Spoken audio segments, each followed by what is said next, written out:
I know you said earlier that you were going to be more intentional during your chairmanship to ensure that people knew the brand of the CBC. What do we do to ensure that folks know the accomplishments as well of the CBC?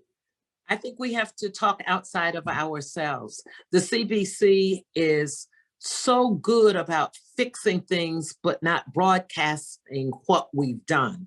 We just do the work. And while that is great, I think it's important for our audiences, all audiences, to know the breadth and the depth of what we do. But for us, you would not have had an affordable health care. But for us, you would not have passed in the House the George Floyd Justice and Policing Act. We all remember 8 minutes and 46 seconds.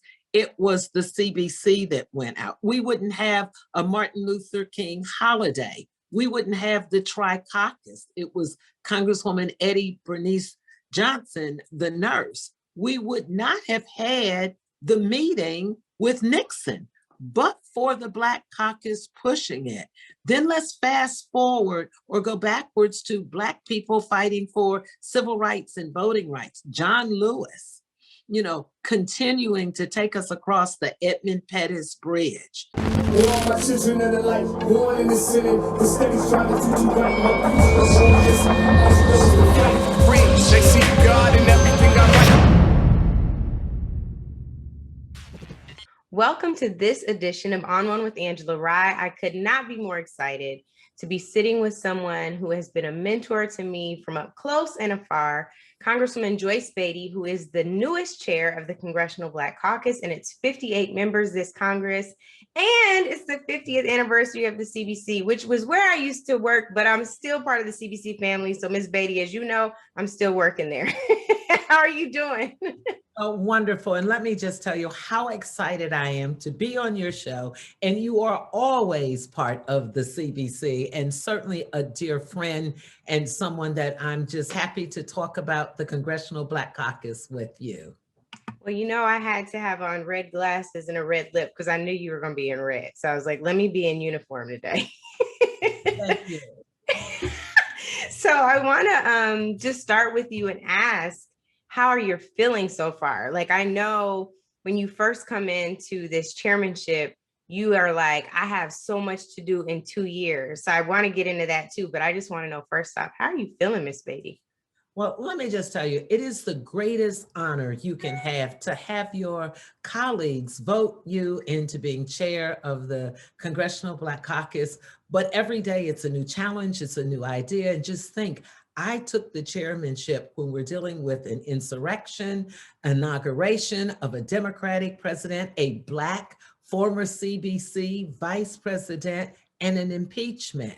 So it has just been amazing and challenging in the same breath. But the good news is I have a plan. I have a strong executive committee. We have 58 members, and that's historic. We're the largest caucus within the Congress. And one of the things that I have that I'll say on everyone's show, every opportunity I get, no one will ask or say, who is the Congressional Black Caucus? We're going live every month. We're going on social media with our meetings. We were sworn in on national TV. And right after the insurrection, we had a hearing that went live. And next week, we have a surprise. We're going live. I love that, Ms. Beatty. It's so important when you get past an election to ensure that people understand that their activism, that their political engagement, that their political power doesn't just rest on the ballot. It's a first step, but like allowing people to engage in that way, I think is so significant. So I commend you on that as well. Can you talk to me a little bit about what you are planning to accomplish in this term? What are some of the things that you're like, this has to be a part of my legacy and our collective CBC legacy under my chairmanship? Well, it's the 50th anniversary, so documentation is a must. We have to talk about those 13 members whose shoulders we still stand on. And just think, Shirley Chisholm, we're very fortunate, although we only had one. we did have a female in those numbers. We will talk about branding. So you will hear every CBC member throughout any presentation or speech or article say, our power, our message, because it's really about leaving a legacy of power, which means change, which means resolution, and a message that relates to all generations. And that's why we have individuals who are of a generation before you and I, who are all over social media. So we're taking our Justice and Jobs Bill, our George Floyd Justice and Policing Act, our John Lewis Voting Rights Act. But the most important thing is we're going to roll out a domestic policy leadership council made up of Congressional Black Caucus members. And then we will have 13 policy councils that will be chaired by 2 or 3 of our members. And so we're going to let people know, here's what we stand for. Yes, racial equity and justice, looking at environmental justice, looking at housing and education justice, but starting with healthcare and COVID-19. Yeah. When we look at, we make up 13% of the national population, but yet when we talk about COVID-19, we're dying at 15 and 16%. So disproportionately, yes, we are affected. Disparities, yes. So we're going to be out front, not afraid to say Black Americans, Congressional Black Caucus, but yet we will maintain being the conscience of the Congress. So, Ms. Beatty, you talked about being the conscience of the Congress, which is, of course, the moniker, long-held moniker of the CBC, but also about the 13 founders. And speaking of the 13 founders, as you know, of course, celebrating the 50th anniversary, it's a long-held debate. At least it was with the founders. I bet you if we called Mr. Rangel right now, it still would be a debate on the actual founding date. But they began, at least the majority, I won't say it was unanimous, but the majority began to hold March 1971, like the day essentially of their meeting with Richard Nixon, and the 61 recommendations as their founding date. And there's a quote from Charles Diggs, Congressman Diggs, who was the chair of the caucus at that time, based on what they say he said in the meeting with Richard Nixon, and I stumbled upon this today. He says, our concerns and obligations as members of Congress do not stop at the boundaries of our districts. Our concerns are national and international in scope. We are petitioned daily by citizens living hundreds of miles from our districts who look on us as congressmen at large for Black people and poor people in the United States. And I wanted to read that to you to see, based on, you know, the moniker of the conscience of the Congress and where you all have evolved to now 58 members strong with even more diversity, you know, and opinions. How true do you think that statement is to this day? Oh, I think it's still very true today. And certainly we all understand it when you think about how amazing it must have been. And I know watching 13 Black people be in Congress, I claimed all of them as my Congress people. Matter of fact, Lou Stokes represented Cleveland in Ohio, and I was in Dayton, Ohio, and I called him my congressperson every day, and so did my cousins in New Jersey. So I can tell you, it rings true today, because I have done Zoom speeches in Chicago, in Indiana, in New York, because people want to hear and see us and feel us in great numbers.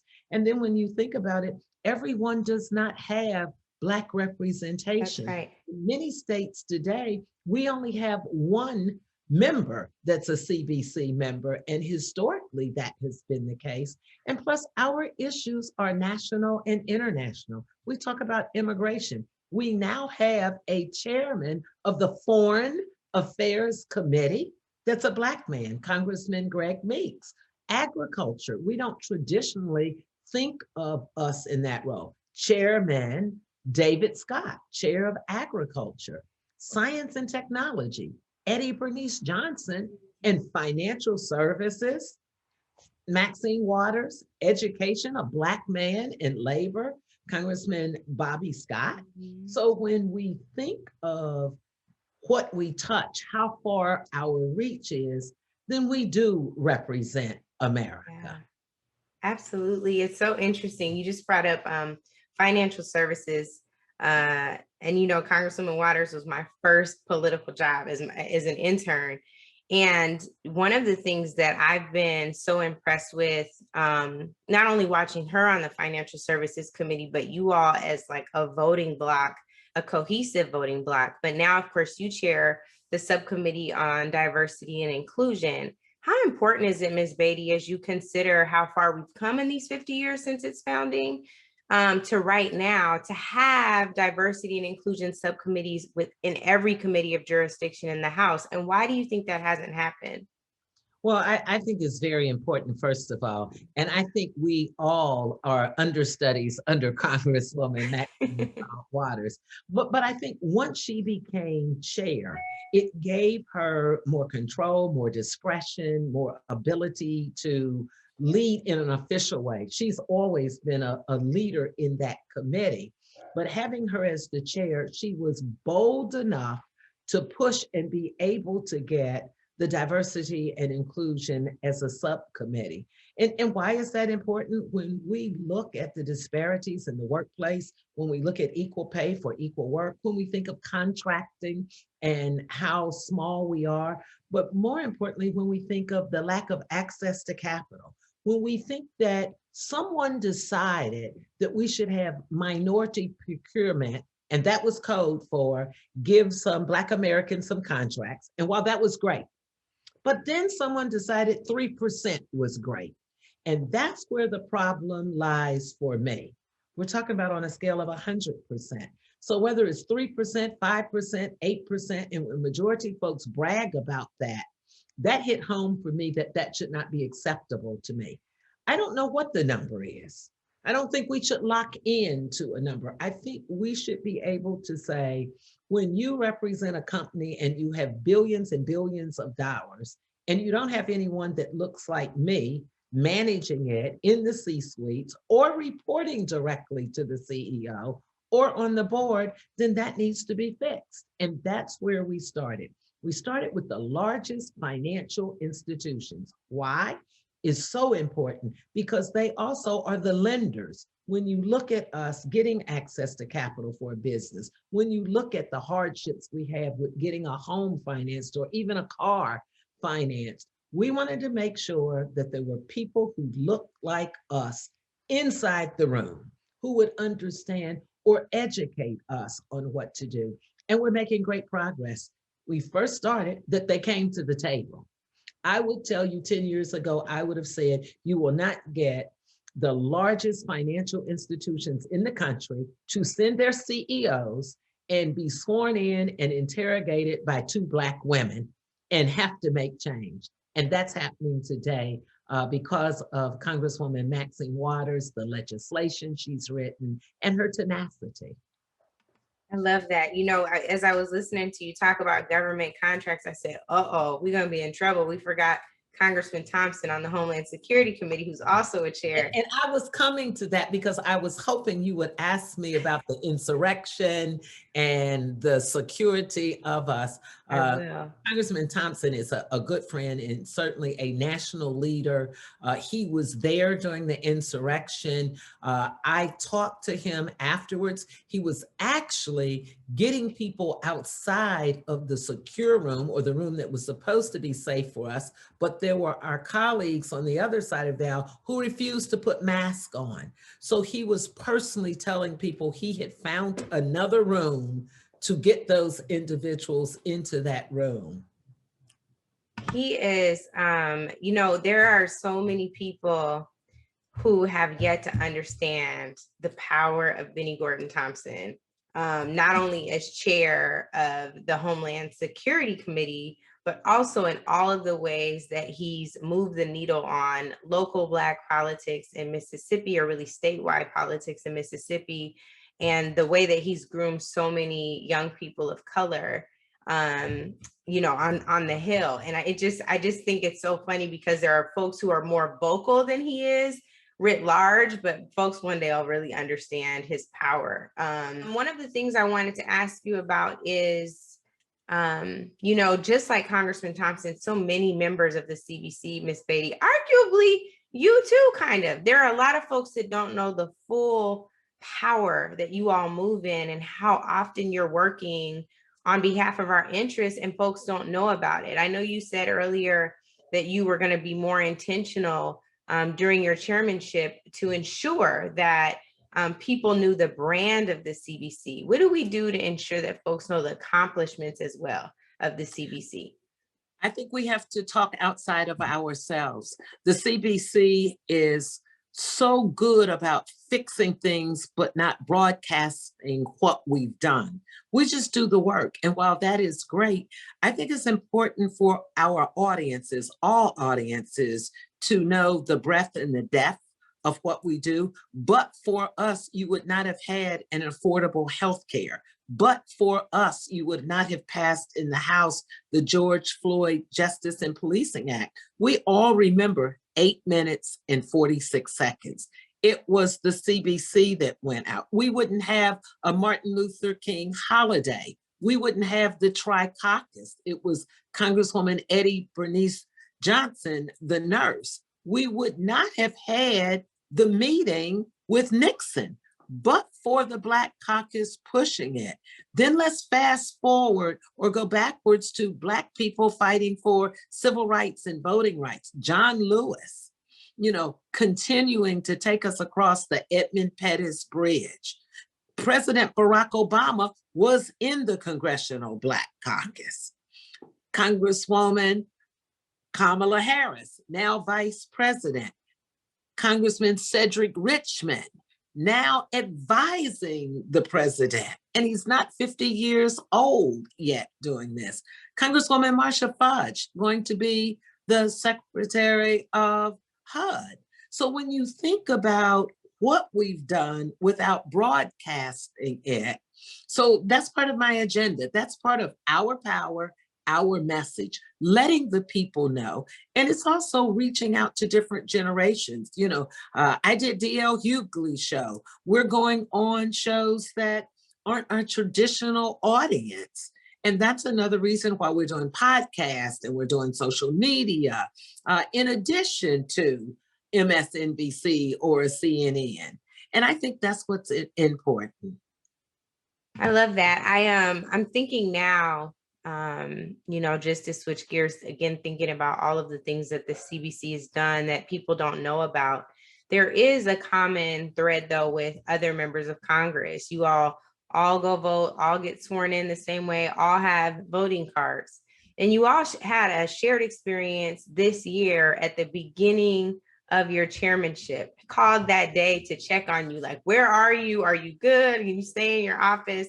And of course, I'm talking about January 6th. And, Ms. Beatty, there are former Capitol Hill staffers, former members of Congress all over this country who were traumatized because those halls have been sacred to us. I would walk around the halls of Congress barefoot when I was working 15-hour days as the CBC executive director.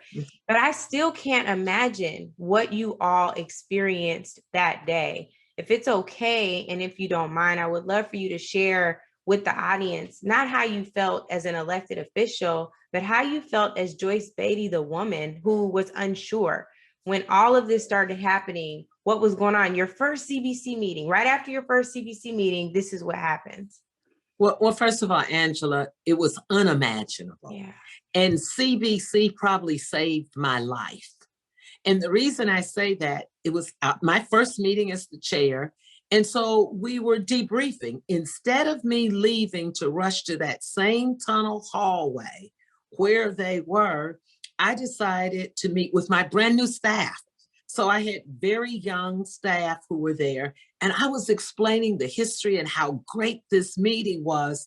And all of a sudden, we could hear, we had the TV on, and we were like, where is that? What's happening? And at that point, we're getting phone calls saying, barricade your door. They've taken over Cannon. Well, at one point, I have a 25 and a 26-year-old looking at me like, am I going to die? are they going to come into our office? And so I didn't have a time to think about being a congressperson. I went into grandmother, mother mode, like, you're going to be safe. I have you, I'm here, and we're going to barricade the door, turn off your cell phones, only text. We have food. We got the gas mask packets. They pulled everything out. And then we started hearing pounding on the door. It was another member with his staff person who had just had surgery, and he was literally almost carrying her, but he knew I had food, and he figured I was still in my office, and he was bamming, and my staff was too scared to open the door. And I said, who is it? And then when they said it was a member of Congress, I said, okay, let's just let him in and his staff. So we started harboring members and their staff with food because we didn't know how long this was going to be or what we were going to have to do. And so was I scared? Yes, but it's a different kind of scared. I had so much energy and adrenaline, but I knew I had to protect the staff. But the critical moment came when the Capitol Police came to get me. And so they said, you have to leave here. You're not safe. We're going to take you to a safe place. So we had no choice. So I just took my staff with me. I could not imagine leaving them. But when we got to the place, they said staff weren't allowed. It was only members. When they opened the door, Angela, and I saw members of Congress without their mask on, and the number of people in that room, I got emotional then. I didn't get emotional when my life was in danger with the insurrection. I got mad and upset and emotional that there would be almost a dozen members of Congress in a room packed with members and no mask and no social distancing. And so when they turned my staff away and I went in the room, I thought, this is not right. I'll take my chances in the tunnel in the hallway. And I literally left with another member. Another member said, I'm not going to let you go by yourself. The security said I could not go. I left anyway.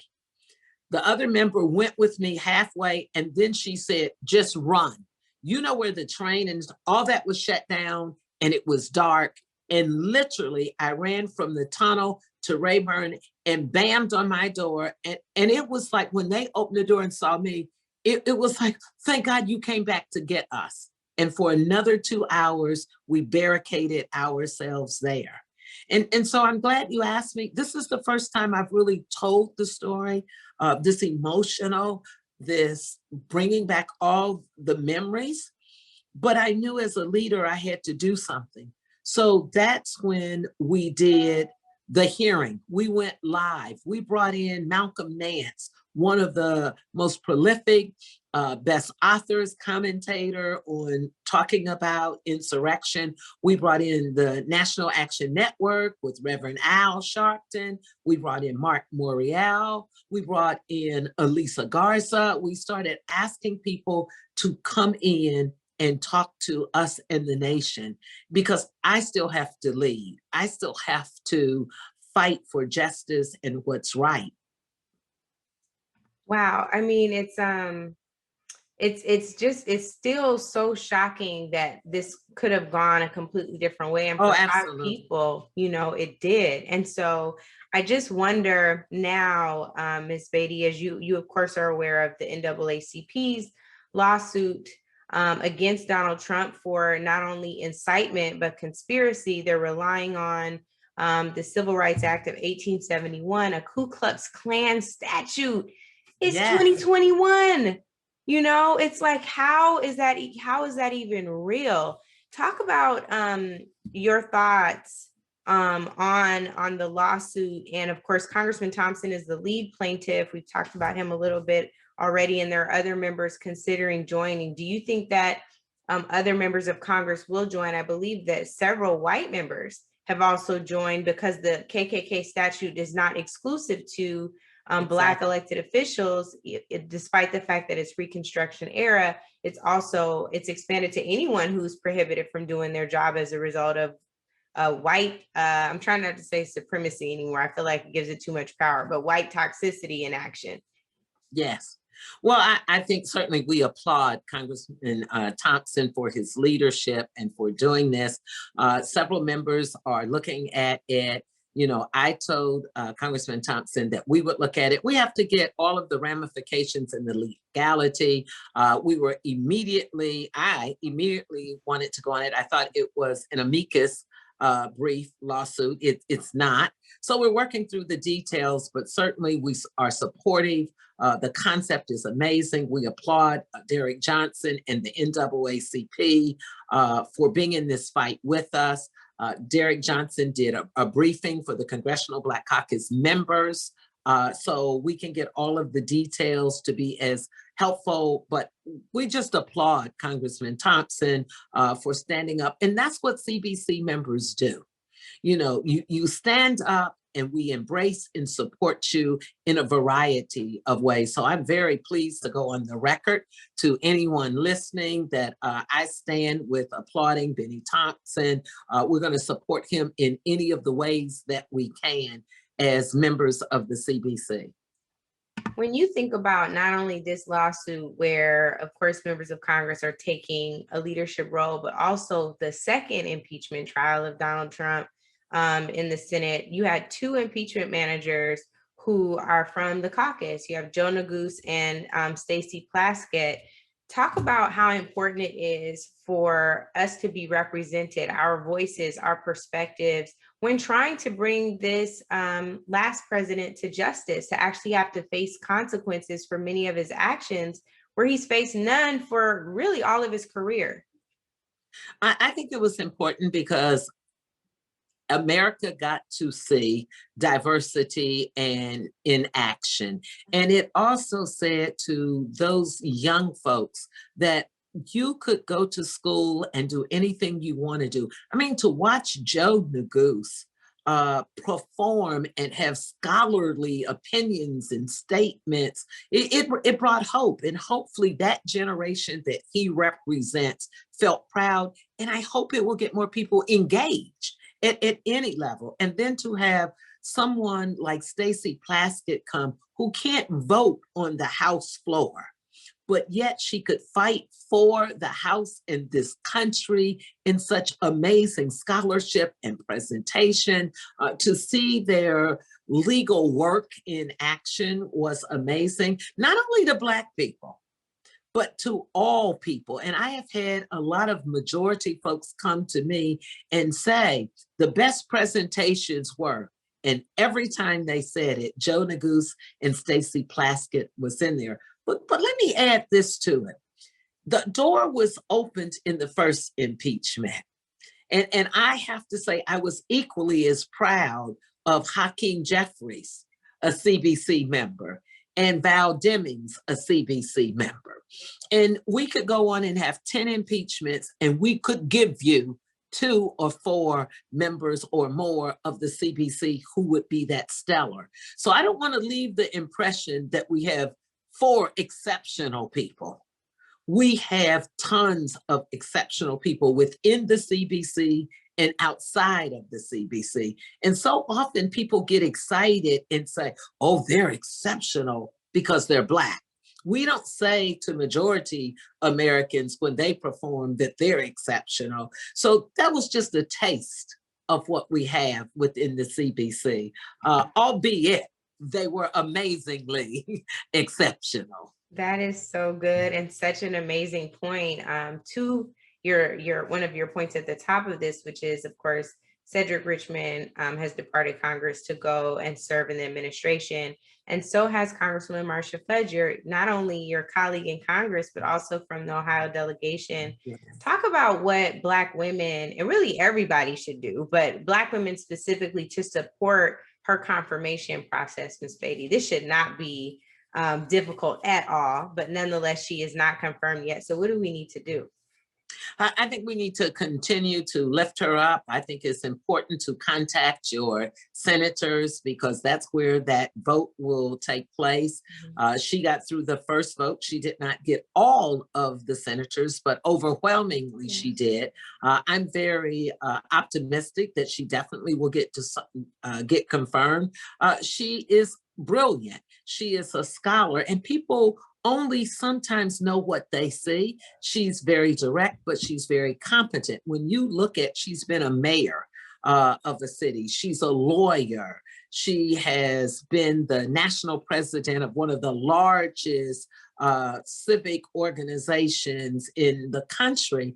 And she has served scholarly in the United States Congress, but she galvanizes people. She understands the plight of being Secretary of Housing, and not because she's Black, but because she's talented and she's brilliant, and not because HUD is all about Black people and poor people and public housing, because it's not. There is a whole financial and fiscal side of it. There is a whole operational side of it. It's because she has danced in all of those worlds and in all of those worlds. So I think you can call her, send her a note, tell her you stand with her, but more importantly, contact your senators and tell them why she is the best person for the job and that we're watching them, that we're holding them accountable. Because when you think of what a Black woman in particular has to do to get to the position that she's in, that Vice President Harris is in, that you are in, that I'm in, we welcome all of the support that Black, white, brown, yellow America can give us. This is not about a Black position. This is about a position, because when you look at rural America, when you look at the numbers, we are in smaller numbers than our majority constituents. So she will be good for the American people. So when you think about, I know, Ms. Beatty, you came in after I was ED, the year after, but I remember meeting you and thinking, oh my God, this woman is amazing. When you came in to get CBC support. And of course, during that time, Barack Obama was president, and the CBC caught a lot of flack every time they were opposite Barack Obama. If it wasn't a wholehearted embrace of everything President Obama was doing, there was hell to be paid. And I wonder now, under your leadership, given all of the pandemics, right, facing Black America right now, you talked about COVID, you talked about this insurrection, which also I think is traumatizing a lot of people, whether they worked on the Hill or not, because it's endemic of the white supremacy, white toxicity that we know exists, but also economic injustice, the healthcare disparities that you mentioned. Of course, it's right front and center because of COVID. How do you think the CBC should maneuver with Joe Biden, who was an associate member of the CBC, who has longstanding friendships with the Congressional Black Caucus, but he still is in a different branch of government? How do you all see your role in not only demanding, the agenda that you put forth, but also ensuring the highest protection and the best path forward for Black people and all marginalized people in this country? Well, I think the word is relationship, and the word is partnership, and the word is just what you said, making sure that we make our platform known to him. We have some pluses. We have Cedric Richmond in the office, who understands not only the plight of our constituency, but he understands the Congressional Black Caucus. And I want to say he's been just amazing. Early morning, late night calls about me, not about wanting something, but are you okay? Do you need help with a plan? Tell me what your agenda is, and we will be as helpful as we can.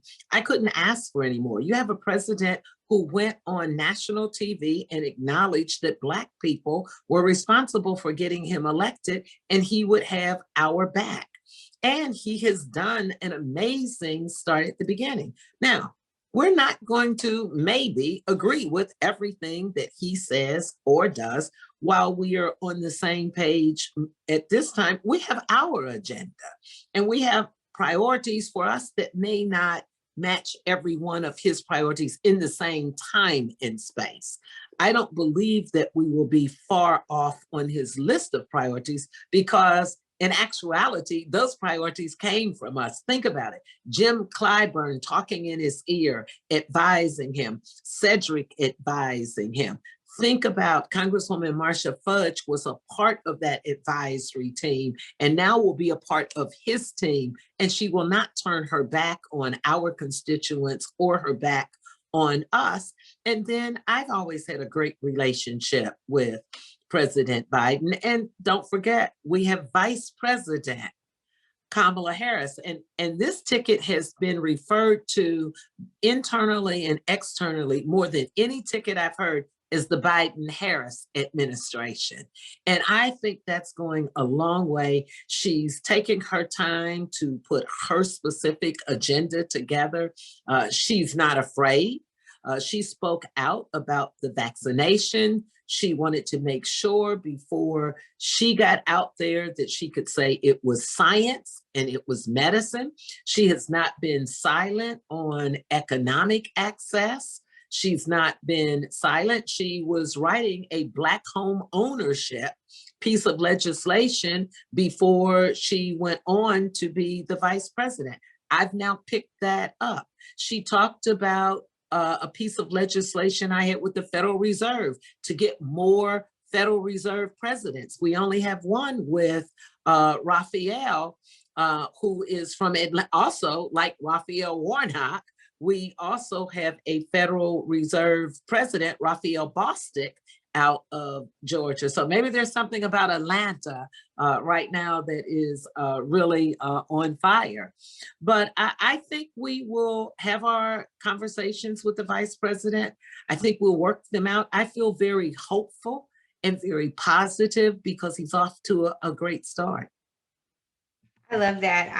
One of the questions I have for you around the vaccine, it just has to do with Black leaders and the way that we're communicating to the community the importance of the vaccine. Ms. Beatty, I do not want to lie to you. I was scared, like really, really nervous about the vaccine. What's going to happen? Do we really understand all the ramifications? Yes. Do people really understand what the side effects might be? And I had this woman named Dr. Nana who has run COVID testing clinics all over Los Angeles County tell me, well, this is what I'm going to let you know, that in 20 years from now, just like you see those mesothelioma commercials, yes. That's going to be the COVID-19 commercial. And she said, so you can have a side effect from a vaccine for a couple of days, or you can have the COVID side effects for years to come. And I was like, well, that'll do it. What do you think? What else do people need to hear to go get vaccinated?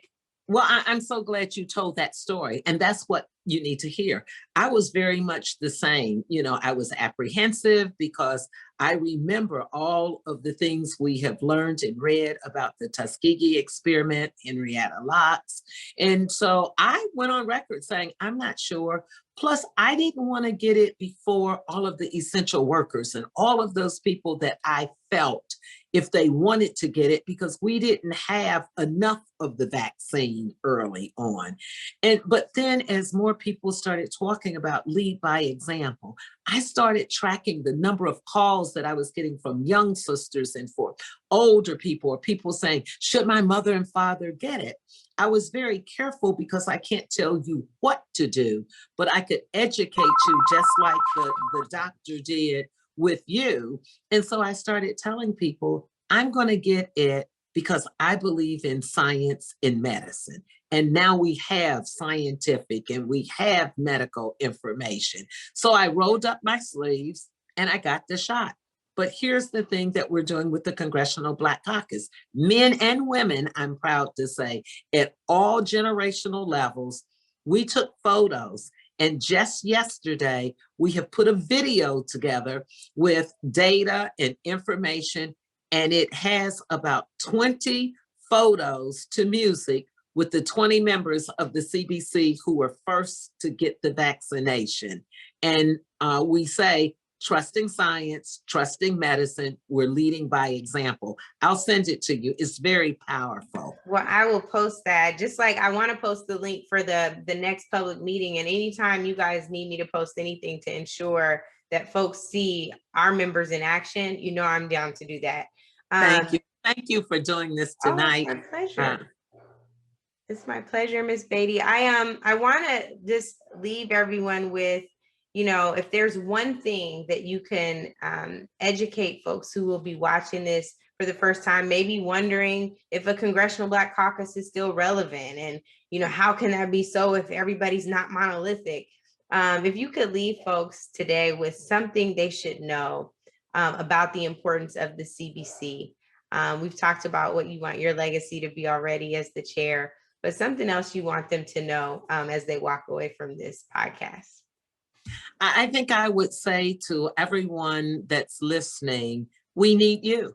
We can't do this alone. And if you're a true leader, you need people to stand next to you. You need people to be in front of you. But most importantly, we need you to share in our power and our message, because our power depends on you. Our messages will come from you. And one of the things that we're making a commitment to is to embrace all generations and to fight for all issues. But it starts with our health, it starts with social justice and access to the economy. I love it, Ms. Beatty. It is such a joy to be with you. I can't wait to be able to hug you.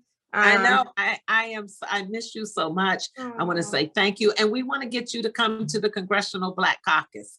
You know, I'll be there. Whatever you guys say, I still work there. So whatever y'all need, I'm here.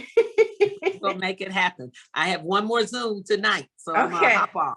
Well, you did wonderful. You did it, like, you figured it out even on the phone. So thank you. I love you tons.